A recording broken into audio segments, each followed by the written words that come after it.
फहीम खानच्या जामीन अर्जावर 1 एप्रिलला आता सुनावणी होणार आहे। शांतताप्रिय नागरिक असल्याचं फहीमकडून अर्जामध्ये नमूद करण्यात आलंय। मजुरी करून घराचं पालन पोषण करत असल्याचंही त्यांनी सांगितलंय।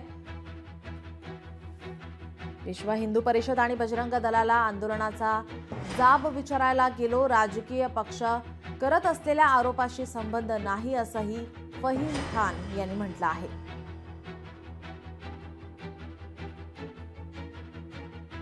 फहीम खानने आज न्यायालयात त्याला रेग्युलर बेल मिळण्यासाठी अर्ज दाखल केला आहे। कोर्टाने त्यामध्ये इश्यू नोटीस केलेले आहेत आणि त्याची पुढील सुनावणी म्हणजे आमच्या रिप्लायसाठी, शासनाच्या रिप्लायसाठी ती 1 तारखेला ठेवण्यात आली आहे। कोणाकोणाला नोटिसेस इश्यू केलेले आहे कोर्टाकडून? कोर्टाकडून फक्त शासनाला म्हणजे state government through police station जे असते ते त्यांनाच इश्यू केले आहे। एक तर आम्हाला पोलीस स्टेशनला कॉपी मिळाल्यानंतर त्याचा आम्ही रितसर त्याचा उत्तर देऊ आणि त्याच्यानंतर ते सुनावणीसाठी लागेल। तर जामीनसाठी काय ग्राउंड ठेवलेलं आहे, त्याच्या वकिलामार्फत काय म्हणण्यात आलेलं आहे? अजून आम्हाला रितसर कॉपी न्यायालयाकडून प्राप्त झालेली नाही।